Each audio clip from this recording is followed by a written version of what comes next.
چاند میں سجدے آ جائیں در بھی، اور صرف نبیوں کا نہیں، ان کے ایماندار امتیوں کا بھی ذکر فرمایا۔ اور ایک بڑے احسن پیرائے میں قرآن مجید سورہ آل عمران کی آیت نمبر 146 ہے، اس ایک آیہ کریمہ نے اگر مسلمان صاحب ایمان اس ایک آیت پر صحیح دل سے غور کرے تو یہ آیت اس کے اندر ولولہ پیدا کر دیتی ہے، جذبہ پیدا کر دیتی، اسے آگے بڑھنے کے لیے یہ ہتھیار کا کام دیتی ہے، سواری کا کام دیتی ہے، حوصلہ اتنا بڑھاتی ہے کہ بغیر سواری کے انسان سفر کرتا ہے۔ اللہ کریم نے فرمایا وَكَأَيٍّ مِّن نَبِيٍّ، فرمایا کتنے ہی انبیاء ایسے گزرے قاتلا جنہوں نے جہاد کیا، قتال کیا، مَعَهُ رِبِّيُّونَ کثیر، اور وہ اکیلے نہیں تھے، ان کے ساتھ کثیر تعداد میں اللہ والے اور بھی موجود تھے۔ مَعَهُ رِبِّيُّونَ کثیر، ان کے ساتھ اور بھی کثیر تعداد میں اللہ والے تھے۔ ہوا کیا؟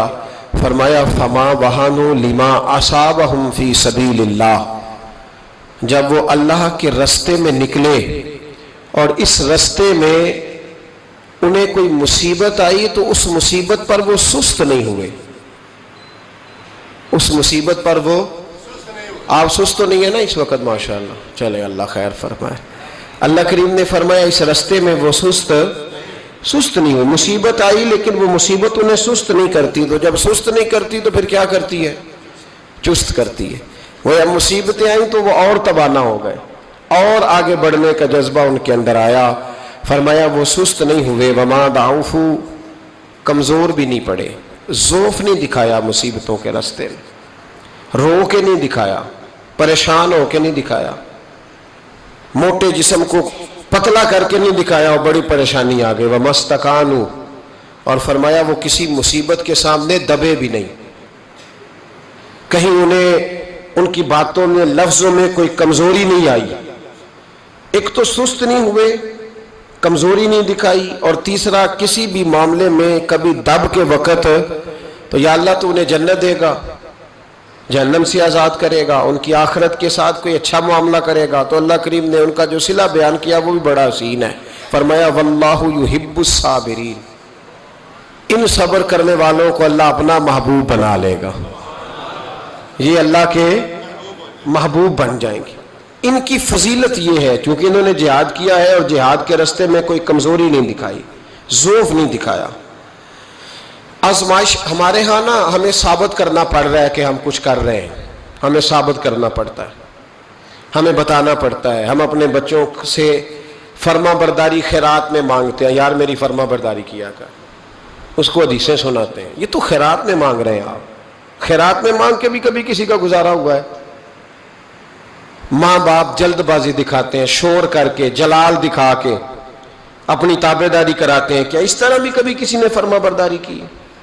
جلد بازی، پریشانی، میں نے ایسے کیا ہے، میں بڑی نوکری کرتا ہوں، میں بڑا اچھا ہوں، میں بڑا نیک ہوں، فلانا مجھ سے بڑا راضی ہے، میرے استاد بڑے خوش ہیں، میرے مرشد مجھ سے پیار کرتے تھے۔ جس کے مرشد اس سے پیار کریں اسے بتانے کی ضرورت نہیں پڑتی، جس کے استاد اس سے راضی ہوں اسے ذکر کرنے کی حاجت نہیں ہوتی۔ اور بھائی جو بندہ نیک ہو نا، نیک پرہیزگار ہو، محنتی ہو، اپنے منہ سے نہیں بتاتا میں پرہیزگار یا محنتی ہوں، اس کی محنت خود بتاتی ہے کہ اس نے محنت کی ہے۔ مجھے جی 15 20 50 لوگ بڑا جانتے ہیں، کسی سے پوچھ لیں بھئی تو نہ یہ بات کہے، کوئی اور کہے گا تو پھر سمجھ میں یہ کمزوری ہے، یہ ضعف ہے، یہ ہمارے اندر کی وہ کمزوری ہے جو جہاد زندگانی میں ہمیں لوگوں سے پیچھے رکھتی ہے، پھر ہم آگے نہیں بڑھ پاتے۔ اپنا بتانا جسے پڑتا ہے اسے، وہ تو کمزور آدمی ہے، اسے بتانا پڑا ہے کہ میں کچھ ہوں۔ شیخ سعدی فرمایا کرتے تھے جس کو بتانا پڑے نا میں خوشبو ہوں، وہ خوشبو ہوتی نہیں، کیونکہ خوشبو جو ہوتی ہے وہ بتایا نہیں پڑتا، بلکہ جب خوشبو ہوتی ہے تو خوشبو آ ہی جاتی ہے، جب خوشبو ہوتی ہے تو پھر خوشبو آ ہی جاتی ہے۔ جہاد زندگانی میں صبر ہونا چاہیے، لیکن اللہ کریم نے کیا فرمایا؟ فرمایا وَلَنَبْلُوَنَّكُمْ، میں ضرور تمہیں آزماؤں گا، میں ضرور تمہیں، نامی کوئی بغیر مشقت نہیں ہوا، 100 بار جب کٹا تب جا کر نگی ہوا.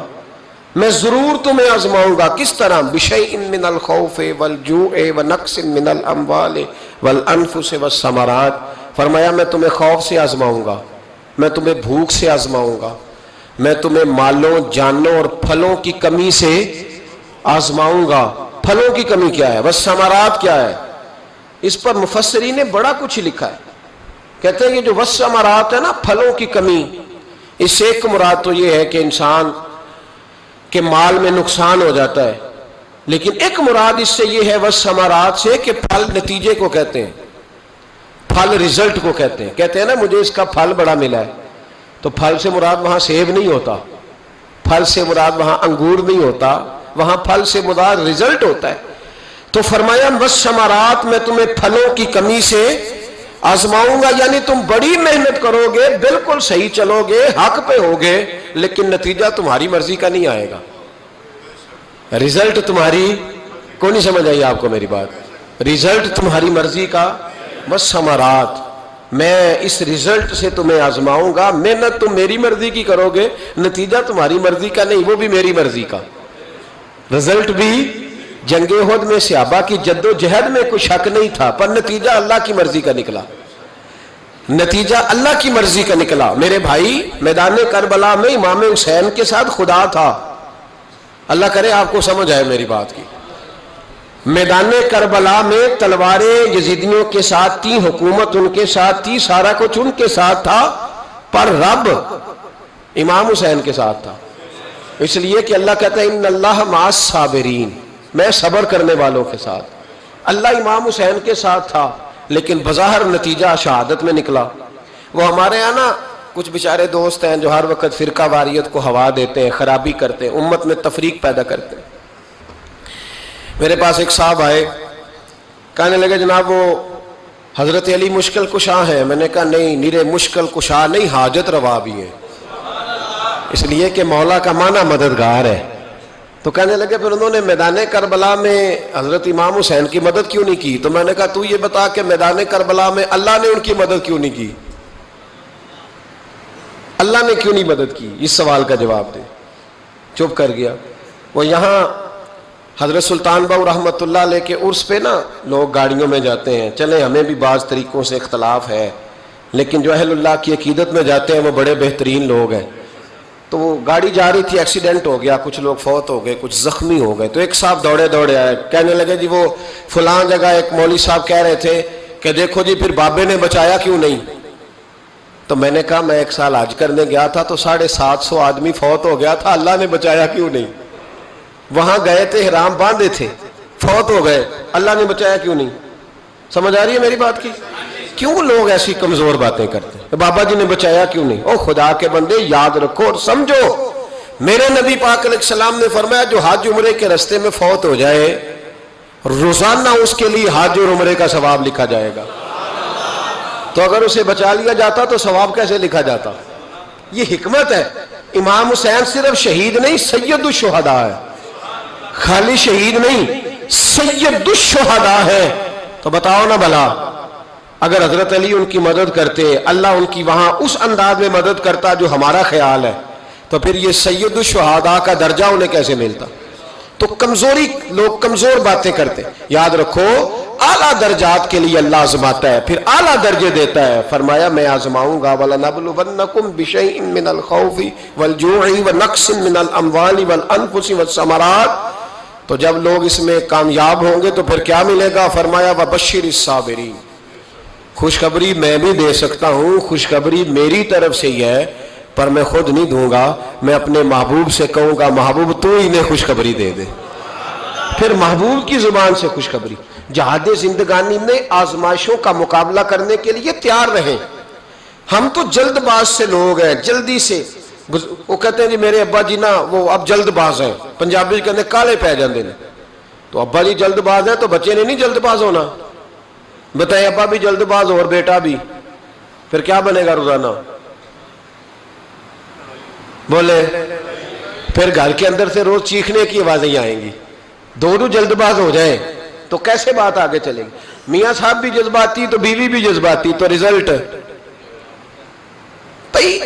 یہ کس طرح کی بات ہے کہ ابا جی بچے جی چھوٹا بچہ ہے جی اسے نہیں اب پتا، اسے نہیں پتا جی یہ جذباتی ہے، یہ جلد باز ہے، جوان ہو گیا کہتا گرم خون ہے جی اس لیے جلد باز ہے، بوڑھا ہو گیا اب اعصاب کمزور ہو گئے جلد باز ہے، تو سیانا کس عمر میں ہونا تھا؟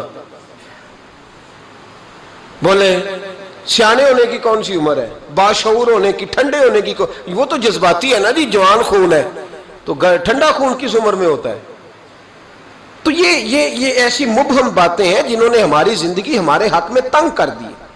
ہم نے اپنے چھوٹے سے جذباتی پن پہ کنٹرول نہیں کیا، رشتے توڑ دیے ہم نے، ذرا صبر نہیں ہوا، ذرا استقامت نہیں ہوئی، کوئی کام نہیں، جھوٹ کے سہارے زندہ رہے، دھوکے کے سہارے زندہ رہے، اپنے آپ کو بھی مصیبت میں رکھا، ساتھ والوں کو بھی مصیبت میں رکھا۔ صبر اور استقامت زندگی کا حسن ہے۔ اللہ نے قرآن میں اللہ والوں کی دعا بیان کی، فرمایا میرے بندے مجھ سے دعا مانگتے ہیں، کیا ربنا افرغ علینا صبرا وثبت اقدامنا، وہ دعا مانگتے ہیں کہ یا اللہ ہم پہ صبر انڈیل دے اور ہمارے قدموں کو ثابت قدمی عطا فرما۔ وہ صبر اور استقامت کی دعا مانگتے ہیں، زندگی میں حوصلہ پیدا کریں، جدوجہد کا مزاج بنائیں، مشکلات سے ٹکرانے کا مزاج بنائیں، مشکلات سے لڑنے کا مزاج بنائیں، انسانوں سے نہیں لڑیں، مشکل وقت آئے تو اسے کاٹ جائیں۔ ہمارے ہاں غربت آتی ہے تو غربت سب سے پہلے جھگڑا لے کے آتی ہے، چاہیے تھا نا کہ گھر میں غربت آ گئی تو سارے لوگ دلیری سے اسے کاٹ جاتے، سارے ایک دوسرے کے خلاف ہیں، تیری وجہ سے ایسے ہوا ہے، تیری وجہ سے ایسے، بھئی یہ تو حوصلے کے ساتھ کاٹنے والا ٹائم، اسی کو جھگڑے کی نظر کر دیا۔ پھر ایک دوسرے سے پیار کب کرنا ہے، محبت کب کرنی ہے؟ اگر آپ نے بیوی کو پیسے دے کے ہی اور بچوں کو دولت دے کے ہی انہیں ہم نما بنانا ہے، تو یہ تو آپ کسی غیر کو بھی دے دو تو وہ بھی نعرے لگانے لگ جاتا ہے۔ ان سے پھر دلچسپی کس بات کی ہوئی، ان کے ساتھ پھر پیار کس معاملے کا ہوا؟ میرے عزیزو، ہمت، حوصلہ، کتنے خوبصورت لفظ ہیں حدیث پاک کے۔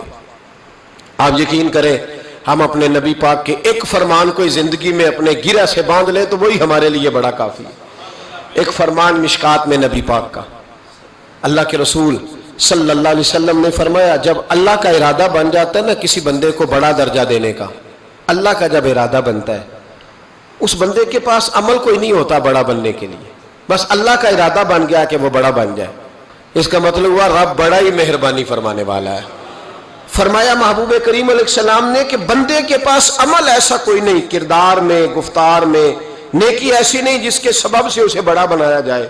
اب اللہ کا ارادہ ہو گیا اسے رتبہ دینا ہے تو محبوب فرماتے ہیں پھر اللہ اسے آزمائشوں میں مبتلا کرتا ہے، پھر اللہ اسے کوئی مشکل مرحلے سے گزارتا ہے، چونکہ عمل ایسا نہیں تھا کہ وہ بڑا ہو سکے، اس ایک مشکل کے سبب سے پھر اللہ اسے رتبہ عطا کر دیتا ہے، پھر اللہ اسے بلندی عطا کرتا ہے۔ ہمارے رتبے بلند ہو رہے، آپ کو پتہ ہے جتنا جہاز اونچا چڑھتا ہے اتنی ہوا تیز ہوتی ہے، مخالف ہوا تیز ہو تو جہاز تیز چل سکتا ہے، اگر ہوا تیز نہ ہو مخالف سمت کی تو جہاز تیز۔ اس لیے اقبال کہتے ہیں تندی یہ بات مخالف سے نہ گھبرا اے عقاب، یہ تو چلتی ہے تجھے اونچا اڑانے کے لیے، یہ تو چلتی ہے تجھے اونچا اڑانے کے لیے، آزمائشوں سے گھبرائیں نہیں، بے صبری نہ کریں، خودکشی ہے، بے صبری ہے، لڑائی ہے، قتل و غارت ہے، مشکلات سے لوگ گھبرائے ہوئے ہیں، بچے تک ذبح کر رہے ہیں، نہ جانے مشکلات سے نکلنے کے لیے کیا کیا لوگوں نے رنگ اختیار کیا ہے۔ تو اگر خود کوشش کرے گا تو ناکام ہو جائے گا، تو اپنے آپ کو اللہ رسول کے حوالے کر دے، تو ان کے سپرد کر دے۔ بڑی خوبصورت حدیث سنے میرے نبی پاک علیہ السلام فرمان، اس حدیث کو کہتے ہیں حدیث قدسی۔ حدیث قدسی وہ ہوتی ہے جو فرمان اللہ کا ہوتا ہے، بیان نبی پاک فرماتے ہیں۔ نبی کریم علیہ السلام فرمانے لگے کہ اللہ فرماتا ہے میں جب اپنے کسی بندے کو بیمار کرتا ہوں، میں جب اپنے کسی بندے کو بیمار کرتا ہوں تو فرمایا اس کی لوگ تیمارداری کرنے آتے ہیں، پوچھتے ہیں تیرا کیا حال ہے، تو نبی کریم فرمانے لگے اگر وہ لوگوں کے سامنے میری شکایت نہ کرے، میری شکایت نہ کرے اور میرا شکوہ نہ کرے، کچھ لوگ شکوہ کرتے ہیں نا، کہتے ہیں دیکھو جی مجھے بیمار کر دیا، میں کتنا بیمار ہوں، فرمایا اگر وہ عیادت کرنے والوں کے سامنے میری شکایت نہ کرے تو میں اس کے خون سے بہتر خون اسے عطا کر دیتا ہوں اور اس کے گوشت سے بہتر گوشت اسے عطا کرتا ہوں، اور فرمایا جب وہ قیامت کے دن آئے گا تو میں اسے بغیر حساب کتاب جنت عطا کر دوں گا۔ دنیا میں شفا بھی کامل دوں گا، یعنی پچھلے خون سے بہتر خون ملے گا، پچھلے جسم سے بہتر جسم ملے گا۔ ہمارے ہاں شکایات کا دروازہ کھل جاتا ہے، دیکھو جی میں نے تو کوئی گناہ ہی نہیں کیا، میں کیسے بیمار ہو گیا، میں نے تو کوئی ظلم نہیں کیا، میں کیسے بیمار ہو گیا۔ او بھائی رب تیرے درجات بلند فرمانا چاہ رہا ہے، اللہ تبارک و تعالیٰ تجھے بلندیاں دینا چاہ رہا ہے، اور تو یہاں کمزور پڑ گیا ہے۔ تمام انبیاء کرام کی زندگی میں آزمائش، تمام صحابہ کی زندگی میں آزمائش، اہل بیت سارے آزمائش سے گزرے، اولیاء اللہ سارے آزمائش سے گزرے۔ جو آدمی چاہتا ہے نا کہ میں بڑے سکون میں رہوں اور میں کوئی درجہ بھی پا جاؤں، یہ کام اتنا آسان ہے۔ ہم سارے محبوب بن کے جینا چاہتے ہیں، میں محبوب ہوں جی، میں لاڈلا ہوں جی، سارے لاڈلے، سارے لاڈلے۔ لاڈلا وہ نہیں ہوتا جو فرنٹ سیٹ پہ بیٹھا ہوتا ہے، لاڈلا وہ ہوتا ہے جو جھاڑو دے رہا ہوتا ہے، لاڈلا وہ ہوتا ہے جو لنگر کھانے میں تپ رہا ہوتا ہے، روٹیاں پکا رہا ہوتا ہے، وہ لاڈلا ہوتا ہے۔ جو اچھا دستار پہن کے اور اچھی ویسٹ کوٹ پا کے فرنٹ سیٹ پہ آتے ہیں نا، تصویریں جس کی زیادہ آتی ہیں، وہ لاڈلا اس لیے کہ وہ تو پکی پکائی پہ آیا ہے، پکی پکائی پہ آیا ہے۔ خواجہ باقی باللہ رحمت اللہ تعالیٰ علیہ کے دائیں بائیں بڑے لوگ رہتے تھے، لیکن باقی باللہ رحمت اللہ علیہ کچھ دینے لگے نا، جب تو اپنے باورچی کو بلایا روٹیاں پکانے والے، کہنے لگے میرا کچھ دینے کا پروگرام بن گیا، بتا تجھے کیا دوں۔ کس کو؟ بول کے بتائے کیسی یہ تو تیہ خان سامنے کی جی، باورچی کی۔ لیکن بھائی جو تیرے لیے دھوپ میں جلتا ہے اس کا بڑا درجہ ہوتا ہے۔ کہانیاں جو لوگ سناتے ہیں نا وہ کہانیوں والے رہ جاتے ہیں، جو درجات والے ہوتے ہیں وہ محنت کر رہے ہوتے ہیں، کسی کونے میں بیٹھے ہوتے ہیں، ان کی تصویریں اکثر نہیں آتی، ان کی تصویریں نہیں آتی جو کہ پیچھے ہوتے ہیں، وہ کام میں لگے ہوتے ہیں، ان کی فوٹو کیسے آئے گی؟ حضرت باقی باللہ باورچی کو بلا کے کہنے لگے تو نے ساری زندگی میرے لیے چولہے کے آگے گزار دی۔ لوگ روٹی کھاتے رہے، کہتے رہے جی میرے حضرت صاحب بڑے میرے اوپر مہربان ہے، میں گیا ہوں تو لنگر بڑا شاندار کھلایا ہے، لیکن تو ساری زندگی تندور پہ رہا، ساری گرمیاں تیرا پسینہ خشک نہیں ہو سکا، تجھے دینا ہے، تو بتا تو کیا لے گا؟ تو بڑا سیانہ تھا وہ باورچی، کہنے لگا بابا دولت کی تو ضرورت ہی کوئی نہیں، اس لیے کہ یہاں فقر اور فاقہ اور دولت کا جو میں نے رنگ دیکھا ہے وہ سمجھ گیا ہوں کہ اللہ کی نظر میں دولت کی ضرورت حاجت نہیں، کوئی قدر نہیں، یہ نہیں چاہیے۔ فرمایا کوئی عہدہ، کہنے لگا حضور اس سے بڑا بھی کوئی عہدہ ہوگا کہ آپ نے بلا کے سامنے بٹھا لیا ہے، چھوڑے۔ فرمایا چل کچھ تو کہنا، کہنے لگا بابا اگر کچھ کرنا ہی ہے تو مجھے اپنی طرح کا بنا دے، اپنی طرح کا بنا دو، چلو تو من شدی من تو شدم، اپنی طرح کا بناؤ، بات ختم ہو جائے۔ حضرت باقی باللہ کہنے لگے اٹھ، پھر اٹھ کے کھڑا ہوا، سینے سے لگایا، کہا مولا اس کی خواہش پوری کر دے۔ کہتے ہیں جب وہ پیچھے ہٹا نا تو سمجھ ہی نہیں آتی تھی باورچی کون ہے اور باقی باللہ کون ہے۔ تیری تصویر میں وہ رنگ بھرے ہیں میں نے، لوگ دیکھیں گے تجھے اور پہچانیں گے مجھے۔ تیری تصویر میں وہ رنگ بھرے ہیں میں نے، لوگ دیکھیں گے تجھے اور پہچانیں گے مجھے۔ او لوگ آئے تو اب پہچاننے مشکل ہو گیا، یہ باقی باللہ ہے یا یہ باقی باللہ ہے، یہ حضرت ہے یا یہ حضرت ہے۔ تو حضرت باقی باللہ مسکرائے، اس سے باورچی سے کہنے لگے اب دنیا میں باقی باللہ تو ایک ہی رہ سکتا ہے نا، دو تو رہ نہیں سکتے، کیونکہ باقی باللہ اللہ نے پیدا ہی ایک کیا ہے، تو اب بن گئے دو۔ اب تو بتا تیرا کیا خیال ہے؟ کہنے لگا حضور میرا خیال اب کچھ بھی نہیں، میری خواہشہ پوری ہو گئی ہے، اب میرا خیال ہے اب میں تکمیل تک آ گیا ہوں، اب مزید اس سے آگے بھی کوئی خواہش کروں تو میری کمزوری ہے، اس سے آگے بھی کوئی خواہشیں ختم ہو گئی۔ حضرت باقی باللہ نے اس کی طرف دیکھا، انہوں نے آپ کی طرف دیکھا، اس نے کلمہ پڑھا اور اس کی روح ہی پرواز کر گئی۔ لوگوں نے کہا حضور یہ کیا ہے؟ فرمایا یہ ہے کہ میری طرح کا بننے کے لیے اسے جان دینی پڑی ہے، جان دینی پڑی ہے۔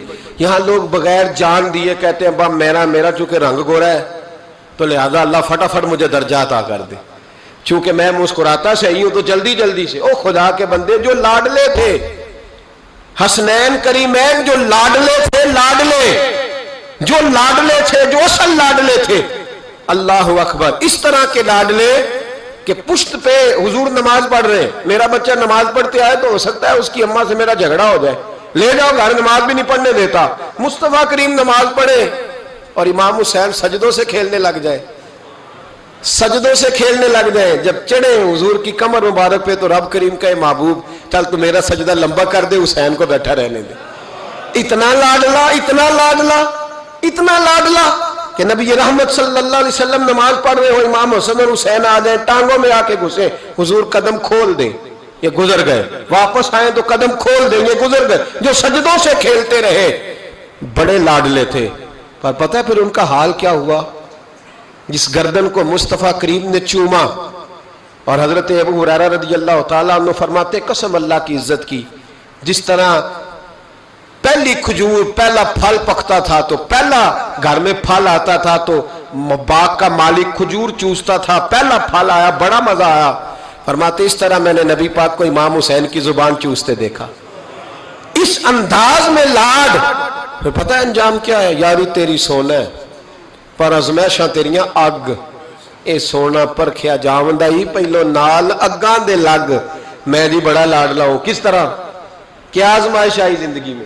کس طرح؟ اللہ نے قانون والا نبلونکم، میں ضرور آزماؤں گا۔ تو ابھی تک آزمایا ہی نہیں گیا بھائی، دھیان کر، کچا ہی رہ گیا تو، توجہ کر، ابھی تیرے اوپر کوئی آزمائش نہیں آئی۔ یہ آزمائش حضرت آدم سے شروع ہوئی، مصطفیٰ کریم فرمانے لگے میں سب سے لاڈلا ہوں، سب سے زیادہ آزمائش مجھ پہ آئی۔ جناب صدیق اکبر کے گلے میں پٹکا ڈال کے انہیں گھسیٹا گیا، حضرت عمر کو روڑے مارے گئے، جناب عثمان غنی کے ارد گرد چٹائی باندھ کے ان کا چچا دھواں دیتا تھا، حضرت علی نے خیبر میں کتنے زخم کھائے، خندق میں کتنا دھواں ان پر پڑا، کتنی ریت جنگوں میں آئی، امام حسن کو زہر دیا گیا۔ سیدہ فاطمہ رضی اللہ تعالیٰ عنہ کہتی ہیں جب بھی دیکھے دکھ ہی دیکھے، جو بڑے پیارے تھے وہ تو دکھوں میں رہے، تو کس طرح کا پیارا ہے؟ ایک روایت میرا دل ہے، وہ میرا عنوان نہیں تھا، میرا ذہن نہیں تھا، آ گئی پر بیان۔ ایک صحابی تھے، نے گھر آ کے اپنی بیوی کو بتایا کہ نبی پاک علیہ السلام فرمانے لگے آج حضور نے فرمایا ہے کہ جسے اللہ پیار کرتا ہے اسے آزمائشوں میں ڈالتا ہے۔ بی بی خاموش ہو گئی، سن لیا۔ اگلی صبح رات شوہر نے پانی مانگا تو ساری رات پانی لے کے کھڑی رہی۔ سویرے شوہر کہنے لگا بڑا راضی ہوں، کچھ مانگ لے، کہنے لگی آپ میرے ساتھ علیحدگی اختیار کر لیں، نہیں رہنا چاہتی آپ کے ساتھ، طلاق دے دیں مجھے۔ کیسی تو بات کر رہی ہے کہ آپ نے وعدہ کیا دوں گی آپ دیں گے، آپ مجھے علیحدہ کر دیں۔ بڑے پریشان ہوئے، اتنی فرما بردار عورت کو کیسے چھوڑ دوں؟ کہنے لگے چل حضور کے پاس چلتے ہیں، وہاں فیصلہ کراتے ہیں۔ دونوں اٹھے نبی کریم کی بارگاہ کی طرف، رستے میں صحابی کا ٹھوکر لگی، پیر کی گھٹنا زمین پہ لگا، پھٹ گیا، کئی جگہ سے خون نکلا۔ بی بی کہنے لگی چل واپس گھر چلے، میں نے نہیں طلاق لینی۔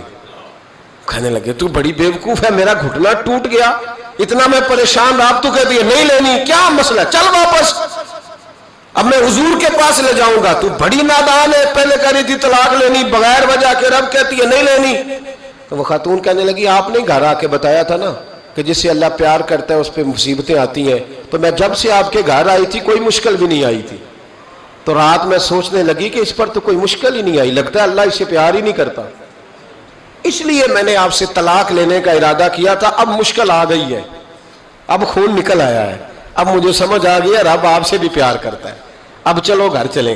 اب آپ کے او بھائی، یہ جو بالکل ہم نا لاڈلے بن گئے، اور بلا وجہ کے لاڈلے، مفت کے لاڈلے، کوئی مطلب نہیں، کوئی لینا دینا نہیں۔ بہت سارے ایسے لوگ آتے ہیں جو آ کے دکھاتے ہیں کہ میں لاڈلا ہوں، تو ان کے لاڈ دیکھ لیے جاتے ہیں۔ او بھائی لاڈلے نہ بنے زندگی میں، اللہ رسول کی نظر میں محنت کرنے والے، جہاد زندگانی میں صبر والے، استقامت والے بنے۔ اللہ کے جتنے بندے تھے وہ صبر والے تھے، استقامت والے تھے، میدان میں رہنے والے تھے، جد و جہد والے تھے۔ حضرت ابو جندل، سنو کس طرح کی آزمائشیں۔ حضرت ابو جندل بن سہیل حضور کے صحابی ہیں، نبی پاک مدینے آ گئے، وہ مکے رہ گئے، والد نے اور بھائیوں نے کہا کلمہ چھوڑ دے ورنہ ماریں گے۔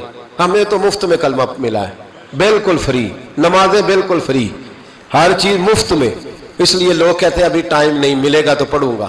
انہوں نے محنت کر کے لی تھی نا، تو نماز چھوٹ جاتی تھی تو چیخیں بھی نکل جاتی تھی، کیونکہ دین محنت کر کے لیا تھا، قدر تھی۔ حضرت ابو جندل بن سہیل کلمہ پڑھا، والد نے کیا کیا، انہوں نے پکڑ کے باندھ دیا زنجیروں سے، اور آپ فرماتے ہیں کہ مجھے کہتے تھے چھوڑ، میں نہیں چھوڑتا تھا، میرے ہاتھ جب باندھ دیے تو میرا باپ اور میرے بھائی بندے ہوئے ہاتھوں پہ ڈنڈے برساتے تھے، چھوڑے گا کہ نہیں کلمہ؟ آپ فرماتے میں نے کہا میں نہیں چھوڑوں گا۔ کہتے میرے کان میں کسی نے آ کے خبر دی کہ نبی پاک حدیبیہ تک آ گئے، 1500 صحابہ کو لے کے نبی پاک آ گئے عمرہ کرنے، فرماتے ہیں میں اب میں نے کہا میری بات بن گئی, میرے کریم پہنچ گئے, میرے وارث آ گئے, اب مسئلہ حل ہو گیا. ادھر نبی پاک صلی اللہ علیہ وسلم کے ساتھ صلح نامہ لکھ رہے ہیں کفار. اس صلح میں شرط طے ہو گئی کہ مکے سے اگر کوئی مسلمان مدینے جائے گا تو نبی پاک واپس کریں گے, رکھیں گے نہیں. وہ کہہ رہے ہیں کہ میں سمجھ گیا کہ حالات صحیح ہو گئے. یہاں حضور نے شرط طے کر لی کہ کوئی واپس آئے گا تو رکھیں گے نہیں. میرے حبیب کریم علیہ الصلوۃ والسلام جب یہ کہا نا شرط طے ہو گئی, تو جناب ابو جندل کہتے ہیں کسی طریقے سے میں گھر کی الماری توڑ کے باہر نکلا, زنجیریں نہ مجھ سے ٹوٹیں, زنجیروں سمیت میں آیا. حضرت علی شیر خدا کہتے ہیں وہ شخص دوڑتا آ رہا تھا تو جس رستے وہ آیا سارا وہ رستہ خون سے بھرا ہوا تھا. کہتے ہیں خون سے لتھڑے ہوئے حضرت ابو جندل پہنچے, آ کے حضور کے سامنے کھڑے ہوئے, اور جب ان کا چہرہ دیکھا تو محبوب کی آنکھوں میں آنسو آ گئے. ہاتھ بندھے ہوئے دکھائے, کہا محبوبہ یہ ہتھکڑیاں دیکھو, یہ میرے پیروں میں زنجیریں دیکھو, زخم پہ زخم کھا کے جی, خون جگر کے گھونٹ پی, آہ نہ کر لبوں کو سی, یہ عشق ہے کوئی دل لگی نہیں. حضور یہ میرا حال ہے. آقا مجھے لے جائے ساتھ, میں غیروں کا کیا گلہ کروں, میرا تو ابا مجھے مارتا ہے, میرے بھائی مارتے ہیں, مہربانی کرے. حضور سید عالم علیہ السلام ابھی بات کرنے لگے تھے کہ ابو سفیان بولے, کہنے لگے آپ کی اور ہماری شرط طے ہو گئی ہے, آپ نہیں لے کے جا سکتے. صحابہ کہنے لگے ابھی تو دستخط نہیں ہوئے, معاملات طے. کہنے لگا جی اگر آپ یہ شرط نہیں مانتے تو صلح کوئی نہیں. دیانتداری سے بتانا, دیانتداری سے. کوئی استاد یوں چھوڑ کے چلا جائے, کوئی مرشد یوں چھوڑ کے چلا جائے, کیا حالت ہوگی. لوگ بھاگ نہیں جاتے چھوڑ چھاڑ کے, چھوڑو جی اس نے میرے ساتھ پیار ہی نہیں کیا. یہاں تو آپ ایک ٹائم نہ کسی کو دے تو وہ ناراض ہو جاتا ہے, کہتا ہے میری مانی نہیں, چھٹی. حضرت ابو جندل رضی اللہ تعالیٰ عنہ خون بہ رہا ہے, ہاتھوں میں بیڑیاں زنجیریں. میرے کریم رسول علیہ السلام کہنے لگے ابو جندل ابھی تیری آزمائش ختم نہیں ہوئی, ابھی تو نے واپس جانا ہے. اس قید کو تھوڑا سا اور تو نے سہنا ہے, برداشت کرنا ہے, فکر نہ کرنا, جلدی تیری مشکل حل ہو جائے گی, فکر نہ کرنا. باپ ہنسنے لگا, ادھر دیکھو گریبان سے پکڑ کے کھینچ کے کہنے لگا ان کے ساتھ جانا چاہ رہا تھا تو, یہ تجھے لینے آئیں گے. حضرت ابو جندل نے باپ کا چہرہ دیکھا, کہنے لگا ابا تو جو مرضی کہے, میرے رسول جو فیصلہ بھی کرتے حق اور سچ ہی کرتے, انہوں نے جو میرے حق میں بہتر سمجھا وہ میرے لیے. بات نہ کروں خواجہ غلام فرید کی, حضرت خواجہ کیا کہتے ہیں, کہتے اے تن میرا کنگی ہو گئے, اے تن میرا کنگی ہو, میں زلف سجن دی واواں, پوش میرے دی جتی بن جائے, تے یار دی قدمی آواں, مارو مارو مینو مار مکا مارو.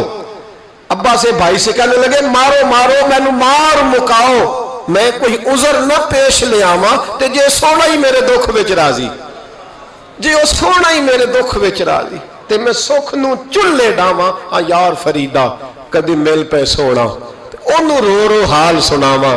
حضرت خواجہ یار محمد رحمت اللہ علیہ کہنے لگے کبھی وہ مل جائے اسے دکھڑا سناؤں گا.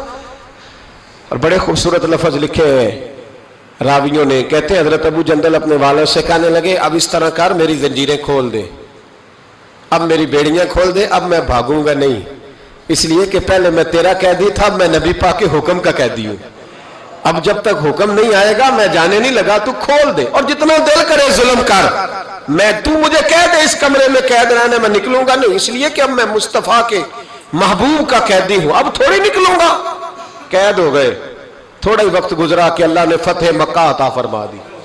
میرے محبوب جب گئے نا طواف کیا, حضرت ابو جندل کو لوگ جانتے ہی نہیں تھے کون ہے, پتہ ہی نہیں تھا, پر جب پیار ہوا نا, پیار ہوا تو حالات ہی بدل گئے, محبت ہوئی تو حالات بدل گئے, بالکل تبدیلی آ گئی. میرے محبوب نے حرم مکہ کے اندر کھڑے ہو کے اونٹنی پر بیٹھ کر کان میں بھی کہا, جو حضور ان کے محلے کو بھی جانتے تھے, گلی کو بھی جانتے تھے, باپ کو بھی جانتے تھے, چچا کو بھی کہہ سکتے تھے کسی کو جاؤ دوڑ کے فلانے کو بلا کے لاؤ, لیکن شانے دینا کوئی میرے نبی سے سیکھے, مرتبہ اور مقام دینے کا. یہ والا اونٹنی پر بیٹھ کر سارے مجمع میں اعلان کر کے فرمایا جاؤ کوئی ابو جندل کو بلا کے لاؤ. زور سے حضرت ابو جندل کی عظمت واضح ہو گئی, وہ تشریف لائے, سامنے کھڑے ہوئے تو نبی کریم فرمانے لگے تجھے کہا تھا نا تیری مشکل تھوڑی رہ گئی ہے, تجھے کہا تھا نا تھوڑی رہے. حضرت ابو جندل فرمانے لگے وہ جو تکلیف حدیبیہ میں ہوئی تھی نا وہ مجھے دوبارہ کبھی یاد ہی نہیں آئی, لیکن یہ جو حضور نے میرے لیے حرم میں جملے کہے نا, فرماتے جب میں یاد کرتا ہوں تو مجھے یوں لگتا ہے میری روح پرواز کر رہی ہے, مجھے یوں لگتا ہے خدا کے عرش کے قریب سے ہو کیا. بھائیو جب مشکل آتی ہے صبر اور استقامت ہونا پھر انسان بڑے مرتبے پاتا ہے, پھر وہ آگے سفر. حضرت ابو سلمہ نام یاد رہے گا آپ کو, یہ سلمہ عربی میں جب پڑھیں گے نا تو لام پہ بھی زبر آئے گی, میم پہ بھی ایک خالی ہوگی تو سلمہ بنے گا. ہم اپنی زبان میں سلمہ بھی بول لیتے ہیں. حضرت سلمہ ابو سلمہ, ان کے گھر میں بیٹا پیدا ہوا تو بچے کا نام سلمہ رکھا, اور سلمہ کا معنی ہوتا ہے یہ سلامت رہے, تو بیٹے کا نام سلمہ رکھا انہوں نے. حضرت سلمہ اتنے پیارے تھے, خوبصورت تھے کہ باپ نے اپنا نام ہی چھوڑ دیا اور اپنے آپ کو ابو سلمہ کہلانا پسند کیا. بیٹے یہ کنیت مشہور ہو جاتی. ماں اتنا پیار کرنے لگی بیٹے سے کہ ماں کا نام ام سلمہ مشہور ہو گیا. اتنے پیارے بیٹے تھے کہ مکے کی عورتیں روز آتی, کوئی بی بی آ کہتی ذرا تھوڑی دیر بچہ دینا, میں گھر نہ لے جاؤں. ایک اور بی بی آ گئی, تھوڑی دیر میں نہ کھلا لوں. بچیاں محلے کی عورتیں بڑا پیار کرتی. حضرت ابو سلمہ جب کفار مکہ سے تنگ آ گئے تو مدینے جانے کا ارادہ کیا. مدینے جانے کا دکھ جب بہت زیادہ گھیر لینا بندے کو تو پھر مدینہ یاد آتا ہے. مدینے جانے کا جب ارادہ کیا نا تو میاں بیوی اور بیٹا ساتھ بیٹھے. جب گئے نا مدینے کی سرحد پہ تو جناب ام سلمہ کے میکے والے آ گئے. آ کے آنے لگے ابو سلمہ تو نے جانا ہے تو جا, ہماری بیٹی کوئی نہیں جائے گی, جا تو نے جانا ہے. بنو مغیرہ میں ان کی شادی ہوئی تھی, بنو مغیرہ کے سارے لوگ آ گئے, ہم نہیں جانے دیں گے. وہ جناب ام سلمہ کو لے گئے. ماں ادھر چلی گئی, پیچھے سے جناب ابو سلمہ کے بھائی, ان کے رشتہ دار, ان کے ماں باپ سارے آ گئے. کہنے لگے, ان کا والد کہنے لگا ابو سلمہ تو نے جانا ہے تو جا, یہ بچہ ہماری نسل ہے, میرا پوتا نہیں جائے گا, ان کو نہیں جانے دوں گا. رشتہ دار جمع ہو گئے, یہ نہیں جائے گا. حضرت ابو سلمہ بچہ اپنی طرف کھینچتے, ان کا قبیلہ اپنی طرف کھینچتا. اسی حالت میں بچے کا بازو اتر گیا, بچہ چیخے مار کے رونے لگا. ذرا سننا اور ذرا سوچنا, میں کہا کرتا ہوں جسمانی تکلیف سہی جاتی ہے, یہ جو ذہنی تکلیف ہوتی ہے نا اذیت, یہ بڑی مشکل ہوتی ہے. لیکن صحابہ نے جہاد زندگانی میں ذہنی آزمائشوں کو سہا, تکالیف برداشت کی. بچہ ان کے میکے والے لے گئے, بیوی سسرال والے لے گئے. جناب ابو سلمہ تھوڑا آگے بڑھ کے کھڑے ہوئے, کہنے لگے بیٹا بھی مجھے بڑا پیارا ہے, بیوی بھی بڑی پیاری ہے, لیکن شہر مدینہ کا بھی جواب نہیں, میں مدینہ ہی جاؤں گا بچہ چھوڑ کے. اور بھائی یہاں جو لوگ 22 دن کے لیے 28 دن کے لیے جاتے ہیں نا, وہ 6 سال کی پلاننگ پیچھے دے کے جاتے ہیں. بچوں کو کوئی تکلیف نہ آئے, گھر والوں کو کوئی مشقت نہ آئے, جو 15 دنوں کے لیے جا رہے. لیکن بچہ رہ گیا, بیوی رہ گئی. جناب ابو سلمہ مدینے چلے گئے, ماں کہیں ہے, بیٹا بتاؤ کتنی تکلیف ہے, کتنی اذیت ہے, کتنی آزمائش ہے. حضرت ابو سلمہ مدینے چلے گئے. حضرت ام سلمہ سارا دن ایک پہاڑی پہ بیٹھی رہتی اور روتی رہتی, اور جو اس طرف سے آتا ان کے سسرال کی طرف سے, اس سے پوچھتی میرے بیٹے کا کیا حال ہے, روٹی ٹائم پہ کھاتا ہے, اس کا بازو ٹھیک ہو گیا. حضرت ابو سلمہ مدینہ منورہ میں پہاڑ پہ بیٹھے رہتے. جو لوگ مکے آتے پوچھتے میرے بیٹے کو دیکھا ہے کہیں گلی میں کھیلتے. ان کی ماں کا کیا حال تھا, کسی کو رحم نہیں آیا میری بیوی پر, ابھی بھی کسی کو خیال نہیں آیا. صبح شام میں روتے گزر گئی. 2 دن نہیں, 4 دن نہیں, 5 دن نہیں, پورا سال گزر گیا. پورا سال یہاں مفت میں دین ملا ہے, مفت میں. ہم مدارس میں کہتے ہیں مفت میں قرآن پڑھائیں گے, بچہ داخل کرا جاؤ. مفت میں حدیث سکھائیں گے, داخل کرا دو. کہتے ہیں نا بھائی, مذہب کی بات, مذہب سے تو ہمارا سوتیلا رشتہ ہے. اگر بچہ اسکول میں نہیں چلے گا, کام نہیں سیکھے گا, پھر دیکھیں گے اس کو مولوی بنانا ہے کہ نہیں.